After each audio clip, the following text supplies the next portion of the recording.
Assalamualaikum warahmatullahi wabarakatuh. Halo, perkenalkan nama saya Ananda Septiani dan pada kesempatan kali ini akan menguraikan dua rubrik dari Microsoft Certified Educator. Rubrik yang pertama adalah rubrik Real World Problem Solving and Innovation. Rubrik ini adalah rubrik untuk mengukur atau menilai apakah aktivitas pembelajaran melibatkan pemecahan masalah yang diambil dari dunia nyata dan apakah solusi yang dihasilkan itu inovatif atau mampu diimplementasikan di dunia nyata. Rubrik ini memiliki 4 level. Level yang pertama, jika aktivitas pembelajaran yang dilakukan tidak melibatkan pemecahan masalah. Contohnya adalah peserta didik diberikan latihan soal mengenai operasi matriks berdasarkan aturan aljabar.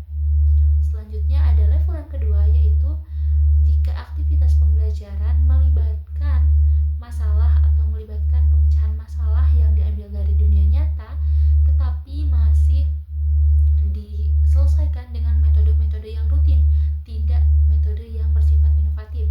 Contohnya, siswa diberikan ilustrasi toko untuk menjual barang gitu ya dari suatu toko dan dibentuk menjadi sebuah matriks lalu dioperasikan untuk mendapatkan hasil penjualan yang paling maksimal.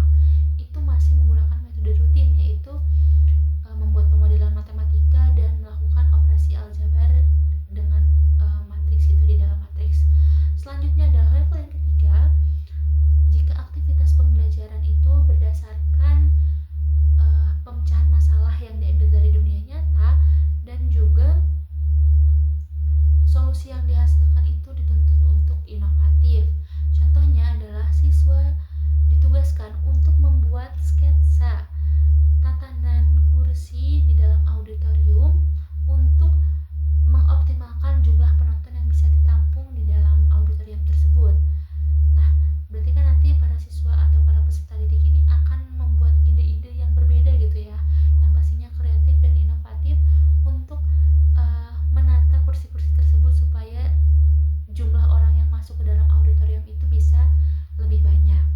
Selanjutnya adalah level yang keempat, jika proses pembelajaran melibatkan pemecahan masalah di dunia nyata, kemudian peserta didik dituntut untuk memiliki solusi yang inovatif, kemudian solusi tersebut dapat diimplementasikan di dunia nyata.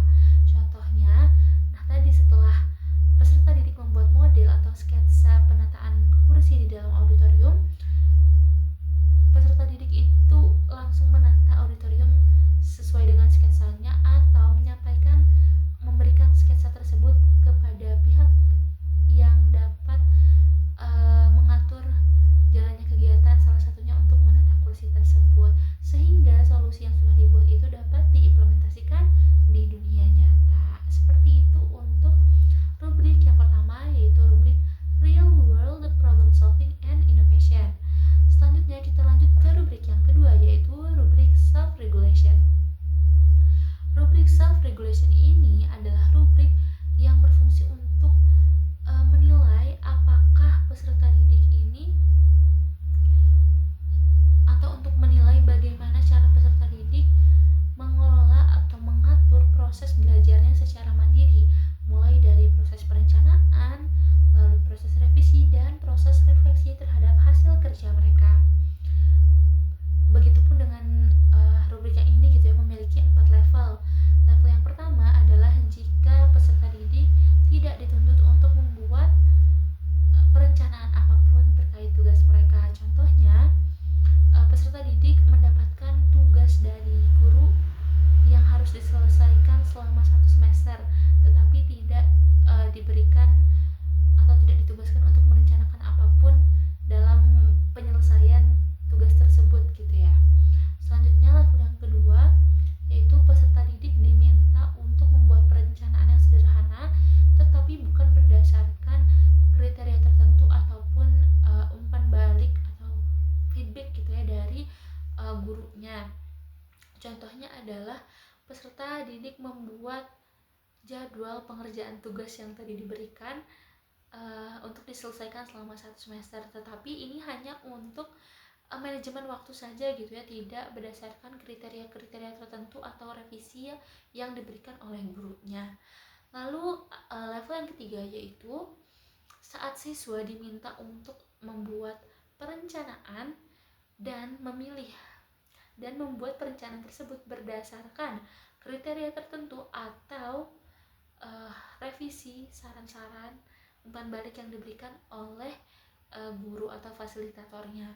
Contohnya peserta didik membuat perencanaan pembuatan produk wirausaha, lalu membuat perencanaan tersebut itu berdasarkan kriteria-kriteria yang sudah ditentukan ataupun revisi yang diberikan, masukan-masukan yang diberikan terkait ide yang sebelumnya sudah dipunya.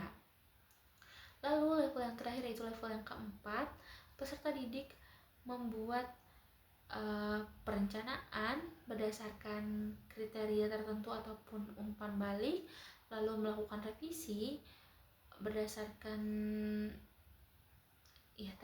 umpan balik atau saran-saran dari fasilitator, dan melaksanakan refleksi terhadap hasil kerja mereka. Contohnya adalah tadi peserta didik membuat perencanaan terkait pembuatan produk wirausaha, lalu melakukan revisi berdasarkan umpan balik atau feedback yang diberikan dari fasilitator, dari guru ataupun dari teman-temannya, dan menulis refleksi singkat di akhir terkait kesulitan yang dihadapi gitu ya selama membuat proses pembuatan produk wirausaha yang sudah direncanakan. Seperti itu penjelasan mengenai rubrik self regulation. Terima kasih banyak. Mohon maaf apabila terdapat kesalahan. Wassalamualaikum warahmatullahi wabarakatuh.